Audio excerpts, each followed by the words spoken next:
안녕하세요. 사하남 사무엘하를 읽어주는 남자. 자, 이 시간에는 사무엘하 17장부터 20장까지 4장을 다루도록 하겠습니다. 여러분, 사무엘하는 크게 4파트로 나눠지는데 특별히 오늘 우리가 다루고 있는 내용 사무엘하 10장부터 20장까지는 추락하는 왕 다윗이라고 했습니다. 자, 여러분, 이 다윗에 대해서 많은 사람들이 생각할 때 어떤 미켈란젤로의 다비드상, 어떤 그런 이미지를 가지고 접근하는 것 같아요. 무슨 말이냐면 무결점의 다윗, 완벽한 모습의 다윗, 어떤 그런 이미지죠. 그런데 이 골리앗을 이기고 또 사울과의 추격전 속에서 쫓고 쫓기는 추격전 속에서 하나님을 끝까지 신뢰하고 그리고 하나님의 기름 부은 자를 죽이지 않는 그리고 하나님의 때를 기다리는 다윗의 모습은 들어맞는 것 같지만 그러나 우리가 보고 있는 이 사무엘하 10장과 20장 사이에 있는 내용들은 전혀 그렇지 않습니다. 전혀 다른 모습이에요. 거기에 꼭 맞는 표현이라면 내우외환이라고 하지 않을까요? 그러니까 가정적으로 또 국가적으로 굉장히 비극이 이루어지고 그리고 한없이 이 날개 없이 추락하는 다윗의 모습 그리고 하나님의 심판이 아주 엄밀하게 성취되어가는 모습들을 다윗의 일생에서 우리가 후반부에 보게 됩니다. 자, 우리가 지난 시간에 이제 앞에 내용들을 좀 다뤘는데 거기서 우리가 조금 한번 정리하는 차원에서 제가 몇 가지를 한번 얘기해 보려고 합니다. 여러분 13장에서 이제 암논이 다말을 겁탈하죠. 근친상간이 이루어집니다. 그것은 뭐를 재현한 거예요? 바로 다윗이 바세바를 겁탈한 간음한 장면을 재현한 거죠. 그 다음에 압살롬이 암논을 살육합니다. 형제 살육이 일어난 거죠. 이것은 뭐를 재현한 거예요? 그렇죠. 바로 다윗이 우리아를 암몬 사람의 손으로 그런 죽였던 것을 재현하는 거죠. 그러니까 이 다윗의 죄가 그 가족 안에서 그대로 자식 때에 재현되고 있다는 거죠. 너무나 안타까운 것 같아요. 자, 또 하나는 이제 13장에서 암논이 연기를 하는 거죠. 그 요나답의 어떤 책략에 의해서. 그러나 14장에서는 누가 책략을 내요? 바로 요압이 책략을 내고 그리고 드고와 여인이 연기를 하는 겁니다. 자, 그런데 흥미로운 사실은 이제 나단이 어떤 이 다윗의 죄를 탄핵할 때 그의 잘못을 지적할 때도 그 스토리를 사용했어요. 그렇죠? 부자와 가난한 사람. 그 다음에 드고와 여인도 그런 두 형제의 이야기를 가지고 스토리를 가지고 얘기하고 있고 또 우리가 이제 17장에서 보게 되겠지만 그런 아히도벨과 이 후세의 책략이 아주 날카롭게 부딪힐 때 사실은 더 좋은 책략은 아히도벨의 책략이었는데 나중에 이 후세의 책략을 받아들여요. 왜냐하면 이 스토리가 갖고 있는 어떤 장점 그리고 잘 이해되고 사람의 마음을 움직이고 그리고 어떤 직유법, 은유법, 다양한 어떤 수사법에 의해서 사람의 마음에 확 어떤 다가오게 만드는 효과가 있는 것이 바로 이제 스토리죠. 자, 그래서 이런 스토리의 힘, 어떤 스토리가 갖고 있는 어떤 능력 이런 것들을 우리가 좀 엿볼 수 있는 것 같아요. 자, 또 하나는 이제 이 다윗은 요압의 중재로 압살롬을 구술해서 데려옵니다. 그런데 거기까지였어요. 무슨 말이냐면 바로 왕실 출입 금지령이 내려진 거죠. 지금 집으로 돌아와갖고 자기 집이죠. 또 먹고 싶은 거 먹을 수 있죠. 그리고 어떤 뭐 좋은 환경 속에 이제 돌아왔잖아요. 귀향살이에서 돌아왔기 때문에 모든 환경적으로는 좋았는데 그러나 그 환경뿐만 아니라 정말 압살롬이 바랬던 건 뭐예요? 바로 아버지로서의 다윗이었죠. 그러니까 이 지점에서 이 다윗이 치명적인 실수를 범하고 그리고 이것이 만회되기 위해서는 어마어마한 값을 치르게 됩니다. 그게 바로 그 압살롬의 반역이었고 또 결국은 압살롬을 잃게 되는 그런 원인도 되는 거죠. 아버지로서의 역할을 하지 않은 거예요. 그냥 머뭇머뭇거리는 거예요. 그러니까 암논이 다말을 건드렸을 때 그걸 알고도 조치하지 않았던 다윗, 어떤 정의의 공백을 이제 자기가 확인하게 된 거죠. 또 하나, 그리고 그 아버지의 그런 아버지로서의 모습을 기대했는데 자기를 만나주지 않고 그냥 의례적으로 그냥 나중에 이제 화해하게 되는, 그냥 뜨뜻미지근하게 화해하게 되는 이런 모습들이 결국 역모의 칼을 갈게 되는 그런 어떤 압살롬의 모습을 우리가 좀 생각해 볼 수 있습니다. 자, 이 압살롬이 암논을 죽인 것은 이제 나중에 우리가 보게 되지만 어떤 아버지를 죽이려고 한 것에 대한 예행 연습에 불과했다라는 것을 우리가 알게 되는 거죠. 자, 그래서 이런 정의의 공백을 메꾸기 위한 적임자로 압살롬은 자기 자신을 지목하게 되고 그리고 또 암논을 죽인 것에 대해서 용서가 되지 않았기 때문에 바로 자기가 할 수 있는 일이라는 것은 바로 왕위를 차지하는 그것밖에 이제 없었던 거예요. 뭐 아버지로부터도 인정 못 받았고 암논을 죽인 것에 대해서도 뭐 용서가 잘 안 되는 거고, 그리고 하여튼 뭐 상황이 이상하게 돌아가니까 내가 왕이 되어야 되겠구나. 그리고 정의가 이렇게 떨어져 갖고는 안 되겠다. 내가 그 정의를 올바로 고쳐 세워야 되겠구나. 라는 그런 마음들을 이제 압살롬이 가질 수 있었던 거죠. 자, 여러분 이제 압살롬이 그 이름의 뜻이 뭐예요? 예, 평화의 아버지란 뜻입니다. 그런데 그 암논이 다말을 건드린 다음에 그것을 알았을 때 2년 동안 어떤 적기를 기다렸던 거죠. 아무 얘기하지 않고 언급하지 않고 때를 기다렸어요. 그 다음에 이제 암논을 죽였어요. 그 다음에 어떻게 돼요? 3년 동안 귀양살이로 구술에 갑니다. 자, 그 다음에 이제 이 요압의 중재로 인해서 돌아오는데 2년 동안 왕실 출입 금지령이 내려갔고 아버지를 만나지 못해요. 또 4년 동안 이제 거사 준비를 해갖고 결국 반란을 일으키는 거죠. 그러니까 도합 11년입니다. 이런 11년 동안 여러 가지 그냥 감정의 소용돌이 속에 그런 분노와 적개심 이런 것들이 그냥 응어리진 것들이 이제 뭘로 표출이 되냐면 이런 거사로, 구테타로 이제 표출이 되는 거고, 이 11년 동안 아주 차곡차곡 준비해 가는 거죠. 자, 이제 좀 더 자세하게 17장을 보도록 하겠습니다. 자, 이제 17장 보기 전에 여러분 이 15장부터 19장까지의 배경이 되는 게 바로 시편 3편입니다. 그래서 우리가 지난 시간에 좀 보지 못했던 내용을 우리가 다시 한번 읽어보고 그리고 17장으로 들어가 보겠습니다. 시편 3편에 이렇게 표제가 나와 있네요. 다윗이 그의 아들 압살롬을 피할 때에 지은 시. 하여튼 굉장히 다윗의 인생의 위기였죠. 그렇죠? 자, 1절 여호와여 나의 대적이 어찌 그리 많은지요. 일어나 나를 치는 자가 많으니이다. 많은 사람이 나를 대적하여 말하기를 그는 하나님께 구원을 받지 못한다 하나이다. 여호와여 주는 나의 방패시요 나의 영광이시요 나의 머리를 드시는 자시니이다. 내가 나의 목소리로 여호와께 부르짖으니 그의 성산에서 응답하시는도다. 내가 누워 자고 깨었으니 여호와께서 나를 붙드심이로다. 천만인이 나를 애워싸 진친다 하여도 나는 두려워하지 아니하리이다. 여호와여 일어나소서 나의 하나님이여 나를 구원하소서. 주께서 나의 모든 원수의 뺨을 치시며 악인의 일을 꺾으셨나이다. 구원은 여호와께 있사오니 주의 복을 주의 백성에게 내리소서.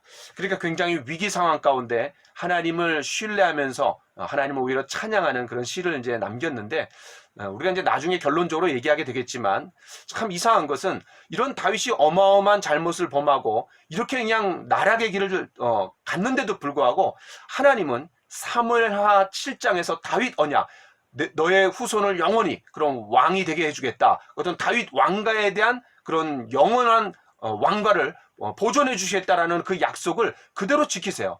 그러니까 다시 말해서 이런 왕실이 회복되는, 압살롬이 죽고 그리고 그의 어떤 나라가 이제 쇠하고 그 다음에 뭐 단기간에 끝나버리는 거죠. 그 쿠데타가. 그래서 다시 왕실이, 다윗 왕실이 회복되는 이런 내용들을 통해서 하나님의 어떤 다윗을 향한 그런 마음, 그리고 이 시편 3편에 담겨져 있는 다윗의 기대와 어떤 믿음이 실제로 이루어지는 것을 우리가 좀 생각해 볼 수 있습니다.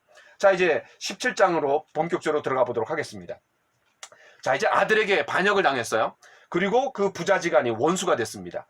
또 굴욕적인 피난길에 올랐어요. 또 어떤 가정이 풍비박산이 났습니다. 그리고 충성스러운 어떤 그 자기의 부하들과 어떤 갈등이 생기기 시작했어요.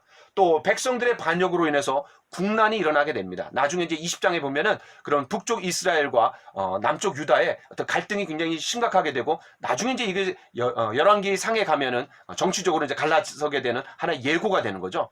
자, 이런 어마어마한 일들이 일어나는데 이제 그 하나님께서 밧세바와의 일에 대한 심판을 17장 이후부터 또 어떻게 하나님께서 보여주시는지, 또 그것이 어떻게 회복되어 가는지를 좀 보도록 하겠습니다. 자, 이제 17장은 아히도벨과 후세의 책략이 아주 날카롭게 부딪히고 있는 거죠. 그런데 여기서 압살롬이 누구 것을 취해요? 바로 후세의 책략을 취하게 됩니다.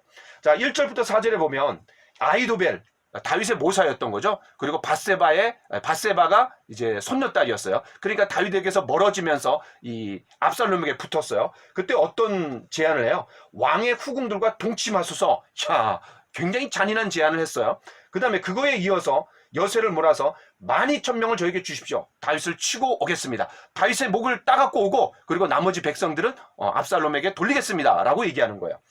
그러니까 도주하느라고 지치고 기동력이 떨어진 다윗을 급습하면 그런 완전히 초토화시킬 수 있다는 거예요. 지금이 적기라는 거예요. 자, 그러자 굉장히 위기예요. 그리고 압살롬과 이스라엘 장로들이 딱 듣고 옳게 여겼어요. 그런데 압살롬이 뭐라 그래요? 후세의 의견도 한번 들어보자는 거죠. 왜냐하면 거짓 투항했던 그런 후세, 바로 다윗 왕에게 충성했지만 이제는 압살롬에게 충성을 다짐했던 그런 후세의 의견도 한번 들어보자는 거예요. 자, 이게 이제 실수로 나아가는 하나의 치명적인 그런 잘못이 되는 거예요. 자, 후세가 뭐라고 얘기하죠? 그 책략은 좋지 않다라는 거예요. 왜 그렇죠?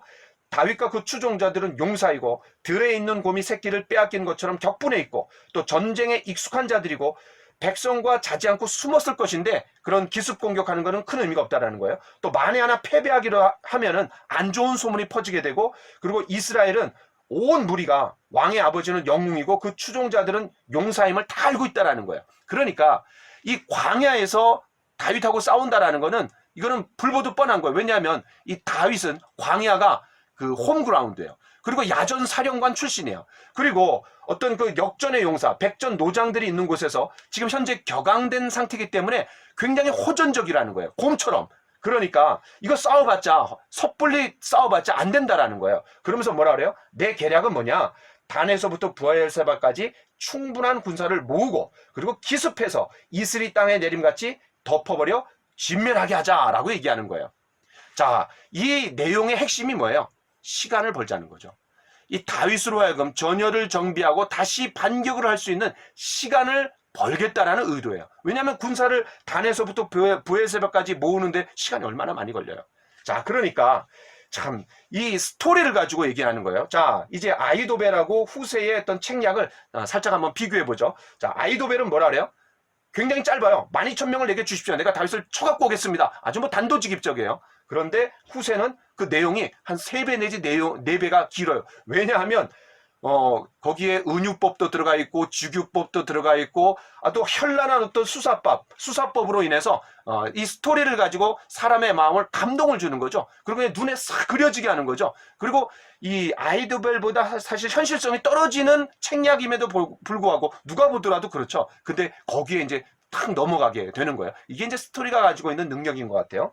그 다음에 아히도벨은 소규모 부대로 가자 그랬고 후세는 대규모 부대로 가자 그랬어요. 그 다음에 아히도벨은 직선적인 언어를 사용했어요. 뭐 가서 그냥 직접 가서 때려잡겠다. 그런데 후세는 아까 말씀드렸던 것처럼 비유를 들어가면서 굉장히 설득력 있는 어떤 현란한 수사 논리와 어떤 이런 수사법을 통해 갖고 이제 설득하는 거죠. 자, 그 다음에 아히도벨은 뭐라 그래요? 다윗 왕이라고 이렇게 아주 직접적으로 얘기합니다. 그런데 후세는 뭐라 그래요? 왕의 아버지. 간접적으로 얘기하는 거죠. 약간 유화시켜서 얘기하는 거죠. 왜냐하면 다윗 편이잖아요. 그죠? 완곡하게 표현하는 겁니다. 자, 그 다음에 아히도벨은 뭐래요? 자신이 일어나겠다라는 거예요. 그런데 후세는 뭐라 그래요? 자신은 쏙 빼고 누가 가라는 거예요? 압살롬이 친히 참전하라고 하는 거죠. 자, 그래서 완전히 여기 달라요. 자, 그래서 압살롬과 온 이스라엘이 가만히 들어보니까 누구에게 설득이 되는 거예요? 후세의 계략이 아히도벨보다 낫다라고 칭찬하게 돼요. 그리고 그걸 선택하게 돼요. 이제 여기에서 치명적인 실수가 이루어지는 거고 바로 자기 무덤을 파게 되는 행위가 되는 거죠. 자, 14절에 이 모든 상황을 하나님이 이렇게 말씀하십니다. 이는 하나님이 압살롬에게 화를 내리려 하사 아히도벨의 좋은 계략을 물리치라고 명령하셨습니다. 그래요. 그러니까 하나님의 놀라운 섭리가 여기 있었다라는 거죠. 또 하나는 이제 여러분 그 15장 31절에 보면 다윗이 기도해요. 뭐라고 기도하냐면 여호와여 원하옵건대 아히도벨의 모략을 어리석게 하옵소서라고 했던 어떤 다윗의 기도가 응답이 되고 있는 것 같습니다. 자, 이제 15절부터 20절에 보니까 후세가 사독과 아비아달 두 제사장에게 사실을 알리고 그리고 아비아달의 아들인 요나단 그리고 사독의 아들인 아히마스가 다윗에게 이것을 알려주죠. 그러니까 이 압살롬 측근에 누가 있었던 거예요? 가까이에 이런 다윗의 정보망이 확실하게 구축이 돼 있었던 거예요. 그러니까 실시간으로 예루살렘에 일어나는 모든 일들이 다 보고되고 다윗에게 탐지되고 있었던 거죠. 자, 그 다음에 그런데 이제 이 요나단과 아히마스가 막 가다가 사실 압살롬 사람에게 이제 들켰어요. 그럼 굉장히 위기 가운데 발각이 될 뻔했는데 또 이제 하나님의 섭리가 있어요. 왜냐하면 우물 아래 숨었을 때 이 지혜로운 여인, 그 이름이 나오진 않지만 그 지혜로운 여인 덕에 이제 살아나게 되는 거죠. 그러니까 이 왕위가 회복되는 이 과정에서 이 여인의 역할이 참 사실 보이지 않는 그런 역할이 굉장히 컸던 것 같아요. 자, 그 다음에 이제 21절부터 23절에 보면 이 다윗을 만나갖고 아히도벨의 계략을 다 알리죠. 자, 그때 이 아히도벨은 자신의 계략이 시행되지 않자 어떻게 해요? 고향집으로 돌아가갖고 목매달아 자살합니다. 왜 그래요? 어떤 자기의 계획이 수포로 돌아갔고 또 자존심이 완전히 짓밟히고 그리고 기대감이 떨어진 거예요. 왜냐하면 이제 압살롬이 패배하게 될 것을 뭐 불보듯 뻔한 거 아니에요? 자, 그러면서 이제 자기가 자살하게 되는 거예요. 자, 이제 24절부터 26절에 보면 다윗이 어떤 그 반군의 어떤 근거지로 삼았던 곳이 어디예요? 마하나임이라는 곳입니다. 그런데 굉장히 아이러니해요. 왜냐하면 사무엘하 2장 8절에 보면은 그 이스보셋이 일어나갖고 아브넬의 어떤 충동에 의해서 사울의 어떤 그런 왕가를 재건하기 위해서 일어났을 때 근거지로 본거지로 삼았던 곳이 어디냐면 마하나임입니다. 그런데 이제는 그 마하나임이 다윗의 도피처로 사용되고 있는 거죠. 자, 이렇게 이제 쫓고 쫓기는 그런 상황 가운데 27절부터 29절 보면은 이 다윗이 굉장히 위로자들을 만납니다. 세 명의 위로자가 있는데 하나는 소비가 누구냐면 나하스의 아들이라 했어요. 나하스는 누구예요? 예, 암몬의 왕이었죠. 그 아들이 하눈인데 하눈하고 싸우는 내용들이 어디 나와요? 이제 10장에 나옵니다. 그런데 하눈이 형이었는지 동생이었는지 모르겠지만 이 나하스의 아들인 소비가 그 아버지가 바로 다윗과 맺었던 언약에 끝까지 신실하게 행동하는 거죠. 자, 그래서 이제 다윗을 도와줘요. 그 다음에 마길. 이 마길은 누구예요? 예, 사무엘하 9장에 보면은 무비보셋이 나오는데 그 무비보셋을 도와줬던 사람이에요. 돌봐줬던 사람이에요. 자, 그 다음에 바르실레라는 사람이 있는데 이 길라 사람이고 음식을 가져와갖고 이 세 사람들이 잘 이 다윗과 그런 신하들, 백성들을 공개합니다. 그래서 다시 힘을 얻어갖고 또 반군의 어떤 그런 의지를 가질 수 있도록 도와준 그리고 군량미를 대고 또 후원해줬던 그런 사람들이에요. 그러니까 뭐 그런 피난길에 오르지만 또 이런 위로자들도 만났던 것 같아요. 나중에 이제 이 바르실레는 또 19장에 나옵니다. 너무나 큰 도움을 입어갖고 이제 내가 예루살렘에 가갖고 당신을 공개할 수 있는 기회를 달라 그랬더니 나이가 많고 내가 뭘 할 수 있겠냐? 내가 무슨 부귀영화가 필요하겠냐? 당신이 잘했으면 좋겠고 오히려 당신에게 누가 되니까 난 가지 않겠다라고 하면서 어떤 정직과 신실함 어떤 이런 모습을 보여주는 그런 사람이 바로 바르실레입니다. 자, 그리고 이제 우리가 다음 18장으로 한번 넘어가 봅시다. 18장에서는 마하나임을 교두보로 삼아서 이제 대반격을 시도하는 거죠. 그래서 쿠데타를 성공적으로 제압을 합니다. 그러나 안타까운 것은 이제 압살롬을 잃게 되는 거죠. 자, 좀 더 자세하게 보죠. 자, 1절부터 8절에 보면 이 다윗이 전열을 정비하고 반격을 시도합니다. 자신도 친히 참전하겠다고 하면서 그리고 어떤 전의를 불태워요. 근데 그때 이제 백성들이 만류하게 되는 거죠. 왜 그래요? 다윗이 표적이니까 다윗은 참전하지 않는 게 좋겠다라고 얘기하는 거예요. 또 실제로 17장에서 아히도벨이 뭐라고 얘기해요? 12,000명 주면은 내가 다윗의 목을 따갖고 오겠다라는 거죠. 그러니까 다윗 자신이 목표고 나머지는 사실 중요하지 않아요. 또 두 번째는 이 마음이 약한 다윗이 아들을 어떻게 죽이겠어요. 그러니까 차라리 그냥 남아있으라는 얘기였던 거죠. 자, 그래서 다윗이 이제 마지막에 한 가지를 부탁합니다. 나를 위해서 젊은 압살롬을 너그러이 대우해달라. 젊은, 그러니까 아직 어리다라는 거죠. 어리니까 멋모르니까 좀 봐달라는 거예요. 자, 그래서 이제 다윗의 부하들이 승리합니다. 사실 이 압살롬이 거사를 준비하고 또 차지하고 예루살렘 이런 과정들은 길게 다뤘는데 이 전쟁의 결과가 상당히 빠른 템포로 그냥 진행돼 버렸어요. 그건 중요하지 않다라는 거죠. 자, 그 다음에 이제 내용 8절에 보십시오. 그날의 수풀에서 죽은 자가 칼에 죽은 자보다 많았더라. 여호수아 10장 11절에 보면은 그 칼에 죽은 자보다 우박에 의해서 죽은 자들이 더 많았다 그랬어요. 그러니까 하나님의 개입이 있었던 거고 또 하나는 이 압살롬의 대적이 다윗이 아니라 수풀이었어요. 무슨 말이냐면 그런 야전에 능했던 이 다윗과의 장수들이 베테랑이잖아요. 홈그라운드잖아요. 근데 상대적으로 이런 전투 경험이 적었던 요압의 부대가 좀 약세였던 것 같아요. 자, 또 하나 이제 9절부터 15절에 보면은 이 압살롬의 머리, 여러분 그 압살롬이 굉장히 용모가 아름다웠고 특별히 이 머리털이 굉장히 강조됐어요. 이스라엘 사람들이 다 우러러보고 자기 스스로도 영예롭게 생각했던 이 머리가 결과적으로는 그런 선망의 도구가 죽음을 가져다주는 도구로 전락하는 거죠. 자, 그래서 그런 이스라엘의 머리가 되고자 했지만 결과적으로는 자기의 머리털이 나무에 걸려갖고 요압에 의해 갖고 창으로 찔렸는지 죽게 됩니다. 여러분 신명기 21장 23절에 이런 말씀이 있죠. 나무에 달린 자마다 하나님께 저주를 받은 자라. 여기에 꼭 맞는 표현인 것 같아요. 자, 그 다음에 19절부터 23절에 보면 이 전쟁 소식을 사독의 아들 아히마아스가 알리게 되죠. 또 요압과 누가 이 전하느냐 이걸 놓고 이제 옥신각신해요. 그러니까 가지 말라는 거죠. 왜냐하면 그 이스보셋의 머리를 갖다 바친 바나와 레갑, 그리고 사울과 요나단이 죽었다라는 것을 알렸던 그런 아말렉의 소녀, 결국 다 참수용을 당했어요. 그러니까 이거 가져가봤자 기쁜 소식이지만, 승리의 소식이지만 좋은 꼴 못 당할 거다, 못 볼 거다, 이렇게 얘기한 거죠. 그럼 말렸어요. 그러나 이제 기어코 아히마아스가 가는 거죠. 자, 24절부터 33절까지 보겠습니다. 자, 아히마아스가 이제 승리를 전하면서 하나님을 찬양했어요. 그때 다윗이 당연히 뭘 물어보겠어요? 그런 거 다 궁금하지 않아요. 어차피 이길 거 알았던 것 같아요. 젊은 압살롬이 잘 있느냐, 이것부터 물어보는 거죠. 그때 뭐라 그래요? 아히마아스가 떠나기 전에 큰 소동이 있었다고는 들었는데 자세히 모르겠다, 이렇게 답하는 거예요. 그 다음 뒤에 이어서 구스 사람이 와갖고 전쟁 소식을 전할 때 똑같이 이 압살롬을 물어보는 거죠. 젊은 압살롬은 잘 있느냐, 이렇게 물어보는 거예요. 전사 소식을 전하자 이제 왕이 어떻게 해요? 심히 아파 문 위층으로 올라가서 이렇게 얘기하는 거죠. 내 아들 압살롬아, 내 아들 압살롬아, 차라리 내가 너를 대신하여 죽었더라면, 압살롬 내 아들아, 내 아들아. 여러분 18장 33절하고 19장 4절에 무려 8번이나 내 아들아 라고 하면서 울부짖어요. 자, 그러니까 어떤 찢어질 듯한 어떤 아버지로서의 아픔이 여기에 이제 담겨져 있는 것 같아요.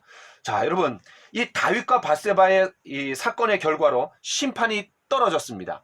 그래서 암논이 다말을 건드렸고 겁탈했고 근친상간이 이루어졌고, 그 다음에 압살롬이 이제 암논을 형제 살육을 했어요. 그러니까 이것들이 잘 해결되지 못한 게 화근이 돼갖고 오늘날의 비참한 결과가 이루어졌고, 결국은 모든 원인이 자기가 제공되었기 때문에 이렇게 얘기하는 거죠. 차라리 내가 너를 대신하여 죽었더라면. 그러니까 자기가 죽었어야 되는 거예요. 남의 여인을 겁탈하면 사실 모세오경에 의하면 죽어야 돼요. 근데 하나님이 죽이시지 않고 용서해주고, 그런 어떤 심판이 이제 가족대에 일어나는 거죠. 자, 그래갖고 이제 압살롬이 결국 죽게 되는 거죠. 자, 여러분, 다윗이 뭐라 그래요? 나단이 얘기했을 때, 부자와 가난한 자 이야기를 했을 때 뭐라 그래요? 4배나 갚아주라 그랬어요. 부자가 가난한 자에게 4배를 갚아주라 그랬어요. 자, 이 4배가 바로 다윗의 인생에도 벌어지는 거죠. 첫 번째 누구예요? 그 밧세바와의 사건에서 아이가 죽고, 두 번째는 암논이 형제 살육에 의해서 죽고, 그 다음 세 번째가 뭐예요? 바로 압살롬이 죽습니다. 아직도 끝나지 않았어요. 바로 아도니아, 네 번째 아들인 아도니아가 이제 솔로몬과의 어떤 왕권 암투 속에서 나중에 죽임을 당해요. 열왕기상 2장에서. 자, 굉장히 좀 안타까운 것 같아요. 자, 그 다음 이제 19장으로 넘어가 보겠습니다. 자, 이 19장은 이제 유다를 중심으로 국가가 다시 재건이 되는 거예요. 그런데 여기에 또 하나는 다윗과 요압 사이에 어떤 균열이 일어나요.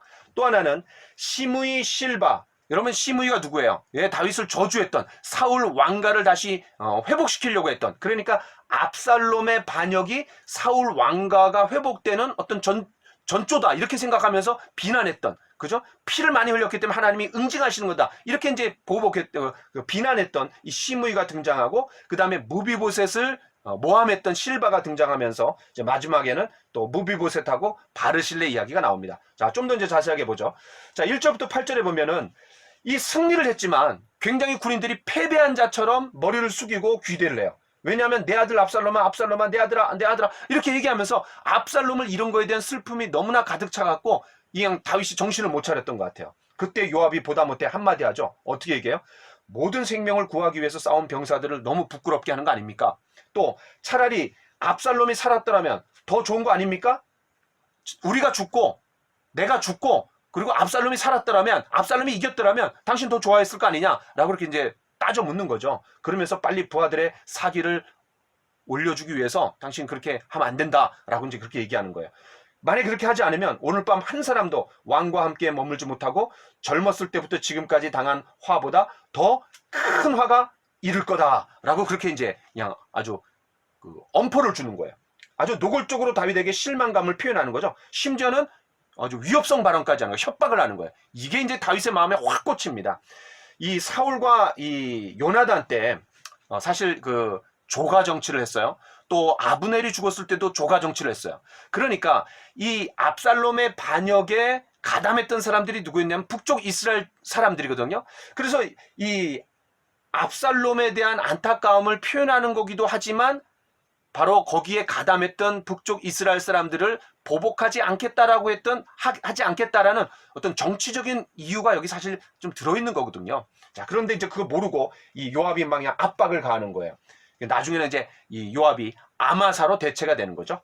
자, 이제 9절부터 10절에 보면 이스라엘 모든 지파 백성들 사이에 이제 혼란이 일어나요. 왜냐하면 이 다윗의 환궁을 둘러싸고 헤게모니 논쟁이 일어나는 거죠. 왜냐하면 압살롬 쪽에 붙었는데 압살롬이 죽였으니까 이제 그 어떤 리더십의 부재가 돼갖고 대안이 필요했어요. 그 다시 이제 다윗 쪽으로 붙는 거죠. 굉장히 간사한 것 같아요.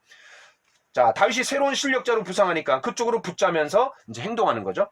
자, 그다음에 이제 11절부터 15절에 보면 그러나 다윗 왕의 마음 심중에는 누가 있는 거예요? 예, 자기의 어떤 권력, 종친인 이제 유다가 있는 거죠. 그래서 유다를 거점으로 재건하려고 하는 거예요. 그래서 사독과 아비아달 두 제사장을 이제 파견해갖고 유다 사람들 장로들에게 기별을 주는 거죠. 뭐예요? 북쪽 이스라엘은 지금 왕을 모셔오는 일 때문에 열심인데 너희는 뭐냐? 이렇게 이제 자극을 주는 거죠. 자, 그래갖고 이 유다가 중심이 돼갖고 이제 다윗을 받아들이게 됩니다. 자, 한편 그 아마사를 요압에 이어서 군 사령관으로 임명합니다. 야, 이게 이제 문제가 되는 거예요. 왜 갑자기 군 인사가 또 나와요? 자, 그런데 이 이유가 뭐냐? 아까 5절부터 7절에 봤던 그 요압이 어떤 위협성 발언, 이거 이제 다윗이 탁 마음을 굳게 갖는 거예요. 또 하나는 17장 25절에 보면 이 압살롬이 그 자기 진영에서 요압의 공백을 누가 메꾸냐면은 아마사로 메꿔요. 그래갖고 이제 어떤 암몬 사람의 배후의 세력을 좀 등에 업으려고 했던 것을 제가 이제 말씀드렸는데, 그 압살롬 진영에서도 군 사령관이었던 아마사를 다시 지금의 어떤 군 사령관으로 요압을 이제 지우고 그 자리를 대신한다? 그러니까 요압 쪽에서 봤을 때는 좀 납득이 가지 않는 거죠. 그러니까 이제 나중에 이제 20장에 보면 이 요압이 아마사를 이제 암살하게 됩니다. 근데 이제 여기에 또 담겨져 있는 게 뭐냐면 그 요압을 견제하는 목적도 있지만 또 하나는 그 북쪽 이스라엘 사람들의 마음을 얻으려고 하는 어떤 현실 정치적인 그런 감각이 여기 이제 드러나 있는 거죠. 자, 그 다음에 이제 16절부터 23절에 보면 시므이, 이 시므이가 상황이 역전된 걸 알고 살려달라고 이제 막 자기의 세력을 끌고 와갖고 비는 거죠. 다윗이 이제 뭐 아주 의연하게 용서해 줍니다. 그러니까 이 북쪽 이스라엘 지파를 어떤 품는 그런 행동이 또 여기도 이제 담겨져 있는 거예요. 그러나 이제 나중에 이 솔로몬에게 주는 살생부가 있어요. 그 살생부 명단에 요압도 들어가 있고요. 그 다음에 시므의 명단도 들어가 있습니다. 나중에 열왕기상 2장 8절 9절을 여러분 한번 참고해 주시면 좋을 것 같아요. 그 다음에 이제 24절부터 30절에 누가 등장하면 이제 무비보셋이 등장합니다. 무비보셋이 와서 영접하는 거예요. 그때 왕이 굉장히 이제 화를 내는 거죠. 네가 왜 나한테 붙어갖고 같이 가지 않았냐? 이렇게 얘기하는 거죠. 그때 무비보셋이 뭐라 그래요? 왕이 떠난 날부터 지금까지 발을 맵시내지 않았고 수염을 깎지 않았고 옷을 빨지 않았습니다. 자기가 가려고 했는데 그 시바가 자기를 데려가지 않았다라는 거예요. 자기를 무시했다라는 거예요. 자기는 뭐 절름발이니까 시바가 도와주지 않으면 움직일 수가 없잖아요. 그러니까 이 사건의 전모가 이제 드러나게 되고 어떤 진정성을 밝힐 수 있는 기회라고 여겼는데 다윗이 약간 귀찮은 거예요. 뭐 그런 얘기 또 하냐? 귀찮다고 약간 그런 식으로 얘기를 해요. 그러면서 뭐라 그래요? 밭을 둘로 나누라. 여러분, 밭을 시바가 다 가지라 그랬어요. 근데 둘로 나누라, 이게 뭐예요? 마치 이 솔로몬에게 두 여인이 와갖고 한 아이를 놓고 서로 자기 아이라고 얘기하니까 솔로몬이 뭐라 그래요? 반 잘라갖고 서로 가지라, 이렇게 얘기하는 거랑 똑같은 거예요. 그러니까 지금 이 무비보셋의 진정성도 받아들이지 않고 또 시바가 잘못할 수도 있고 뭐 맞을 수도 있고 약간 그런 중립적인 위치에 좀 서 있는 것 같아요. 누가 진실인지 알 수가 없어요. 그냥 둘 다 절반의 승리자가 된 상황이에요. 자, 그 다음 31절부터 39절에 보면 바르실레라는 사람이 나와요. 아까 이제 17장에서 그 마하나임의 근거지로 삼았을 때 다윗 왕과 왕실을 좀 도와주고 공개해줬던, 돌봐줬던, 그리고 어떤 그런 그 뒤에 이제 이렇게 군수품을 좀 대줬던 그런 사람이라고 제가 말씀을 드렸는데, 이 바르실레한테 이제 왕이 이렇게 얘기하는 거죠. 네가 마하나임에 있을 때 나를 공개해 줬기 때문에 내가 예루살렘으로 이제 초청해 갖고 내가 너의 어떤 여생을 내가 잘 좀 도와주겠다. 그리고 좀 부귀영화를 누리게 해주겠다. 이렇게 얘기했더니 뭐라 그래요? 왕에게 패기치고 싶지 않고 정중히 거절하면서 대신 이제 자기 아들 기맘, 아들이었던 것 같아요. 기맘을 좀 데려가 달라, 이렇게 얘기하는 거죠. 어떤 정직과 그런 순전한 사람의 어떤 표상이 이 바르실레의 모습에서 좀 볼 수 있는 것 같아요. 자기가 뭐 나이가 80이 됐고 무슨 지금 나이에 부귀영화를 누린다고, 나는 순수한 마음으로 그렇게 한 거지 뭐 어떤 이득을 바라고 그렇게 한 게 아니다. 그냥 내 아들이나 좀 잘 봐달라. 이 정도 얘기하는 거죠. 자, 그 다음에 이제 40절로 43절에 보면은 서로 왕을 모셔오는 일에 북쪽 10개 지파와 유다 지파가 이제 분쟁이 일어나요. 이게 나중에 남북 분열을 이제 예고하게 되는 거죠. 열왕기상 11장, 12장, 13장에 보면 이제 그런 내용들이 막 나와요. 그러니까 이 유다 지파가 왕을 도적질해 갖고 충성심을 나타냈다라고 불만을 제기하는 거예요. 나중에 이제 그것도 안 되니까 뭐래요? 우리는 10개 지파다. 이제 쪽수로 밀어붙이는 거죠. 그런데 이 북쪽 이스라엘의 문제가 뭐예요? 치명적인 약점이 뭐냐면 바로 이 압살롬의 반역에 가담한 게 잘못이었어요. 그러니까 이 유다 쪽은 어떤 종친이잖아요. 그러니까 유다의 충성됨을 근거지로 삼아갖고 다시 이 나라를 이제 재건하는 일에 유다를 활용하는 거죠. 뭐 그렇다고 해갖고 유다가 뭐 혜택을 입은 게 전혀 없다라고 하면서 또 이제 아주 맞불을 놓는 거죠. 자, 그러면서 결국 20장에서 이 세바의 반란에 무대가 설정되는 게 바로 이제 여기 내용입니다. 자, 이제 마지막 20장으로 가보겠습니다. 자, 20장은 이제 그런 왕위가 복귀가 되고 그 다음에 남은 어떤 뒤처리를 하는 거예요. 자, 10명의 후궁 문제랑 그 다음에 세바라는 사람이 이 정치 깡패예요. 그래갖고 이제 이 북쪽 이스라엘을 선동하게 되는데 그게 이제 처리가 되고, 그 다음에 이 요압에게 경쟁자였던 이 아마사가 이제 요압이 이제 제거하는 그런 내용들이 좀 나옵니다. 자, 1절부터 2절에 보면 그 정치 깡패였던 세바가 이스라엘을 선동해갖고 다윗 따르기를 그치고 세바를 따르라 이렇게 얘기해요. 그리고 뭐라고 얘기냐면 우리는 다윗과 나눌 분깃이 없으며 이새의 아들에게서 받을 유산이 없도다. 이스라엘아 각각 장막으로 돌아가라. 아까 그 19장의 마지막에 유다와 이렇게 좀 갈등이 있었잖아요. 근데 이게 이제 더 심화되는 거예요. 그래서 어떤 분리주의 운동이 실제로 일어납니다. 자, 3절에 보니까 전에 압살롬과 이 동침했던 바로 10명의 후궁들을 별실에 가두고 먹을 것만 주고 생과부로 지내게 하는 거죠. 야, 이게 아니 이게 누가 잘못한 거예요? 사실 이 후궁은 잘못한 게 없어요. 엄밀히 따지면 다윗이죠. 왜냐하면 이 후궁 10명을 보내갖고 왕실을 지키라 그랬거든요. 와왕실을 어떻게 지켜요? 10명이. 그러니까 시므이는 용서한 반면에 이 잘못 없는 이 후궁들은 그냥 그 생과부로 지내게 하는 거는 좀 너무 심한 것 같아요. 자, 그 다음에 이제 4절부터 10절에 보면 이 세바가 압살롬보다 더 해로울 것이라고 판단해갖고 반란을 진압할 인물로 아마사를 세워요. 야, 요압이 얼마나 그냥 마음이 힘들었겠어요. 그런데 이 사람을 모으는데 지체해요. 그러니까 다윗이 기대했던 시간 안에 사람이 모아지지 않아요. 그러니까 요압을 대신해 갖고 아비새를 세워요. 여기서 또 요압이 밀리는 거예요. 얼마나 기분이 나빴겠어요. 그런데 이제 이 요압이 그 아마사를 어떻게 합니까? 나중에 이제 아마사가 이제 와요. 사람을 쪽수를 다 이제 모으지 못해 갖고 그래도 이제 같이 이제 그 세바를 치기 위해서 오게 되는데 이 요압이 어떻게 해요? 인사를 하는 척하면서 칼로 찔려 갖고 죽입니다.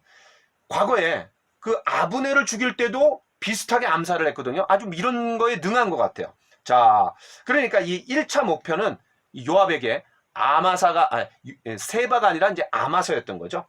자, 이 아마사는 사실 이제 요압과 사촌이에요. 그 아마사의 어머니가 요압의 어머니 수르야의 동생이라 그랬어요. 자, 그런데 아주 그냥 잔악하게 이제 비정하게 죽이는 거예요. 자, 그 다음에 11절부터 13절에 보면 이 다윗이 원하던 것과는 달리 요압이 세바를 뒤쫓았고 그 다음에 다윗 진영이 아마사 문제로 분열할 뻔했는데 요압 쪽 청년이 이제 잘 수습하는 내용이 나와요. 그리고 이제 14절부터 22절에 보면은 이 요압 일행이 세바를 공격해갖고 성벽을 헐고자 했어요. 그때 한 여인이 나타납니다. 이 난관을 타개하기 위해서 한 지혜로운 여인이 협상을 제의해요. 요압한테 뭐라 그러냐면 속담에 아벨에게 가서 물을 것이라 하고 그 일을 끝내었나이다. 무슨 말이에요?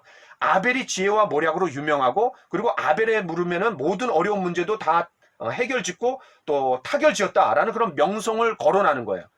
바로 이스라엘 가운데 어머니와 같은 성인데 굳이 세바가 여기 있다고 해갖고 이걸 싹 성을 허물고 진멸하는 게 무슨 의미가 있냐? 그랬더니 요압이 뭐라 그래요? 우리가 이거 다 허물 의도가 없다고. 그냥 반역도의 우두머리인 이 세바를 넘겨 죽이면 하면 우리가 그냥 돌아가겠다고. 그랬더니 이제 이 지혜로운 여인이 그런 장로들하고 서로 그 성 안에 있는 사람들하고 얘기해갖고 결국 그 머리를 따갖고 이제 넘겨주는 거죠. 자, 그러면서 이제 이 문제가 일단락이 되는 거예요. 자, 이 다윗 가까이 있었으면 이 다윗 가까이 있는 사람들은 다 머리가 날아가는 것 같아요. 이 세바도 그렇죠. 나중에 과거에 이제 사울과 요나단도 가까이 있었다가 나중에 이제 모가지가 날아갔죠. 이스보셋도 그렇죠. 또 아이도벨도 그렇죠. 뭐 압살롬도 그런 거죠. 야, 이게 다윗 가까이 가면은 안 좋은 것 같아요. 자, 이제 23절부터 26절에 보면 이 세바 제압의 공을 가지고 요압이 다시 어떻게 해요? 군사령관으로 복귀합니다. 복귀해요. 자, 그 다음에 이제 분하야는 용병 관리하는 장관이 되는 거죠. 자, 이제 마무리를 하면서 제가 요거를 한번 얘기해 보겠습니다. 자, 8장 15절부터 18절까지 다윗의 관리들이 나와요. 다윗의 관리들. 그 다음에 20장 23절부터 26절까지 또 다윗의 관리들이 나와요. 그러니까 그 다윗의 관리들을 이야기하는 요 사이에 바로 9장부터 20장 22절까지가 뭐예요? 바로 다윗의 이야기예요. 다윗의 치욕스러운 이야기가 여기 다 담겨 있는 거예요. 요 사이에. 그렇죠? 하나의 어떤 단락인 것 같아요. 그렇죠? 예. 자, 그래서 이 지금까지의 다윗을 보면 어떤 하늘을 향해서 비상하는 독수리가 아니라 한쪽 날개로 그냥 퍼덕퍼덕거리고 있는 새와 같지 않나라는 생각을 해보게 됩니다. 자, 이제 마무리합니다. 여러분, 하나님께서 사람 막다기와 인생 채찍으로 이 다윗을 다루셨어요.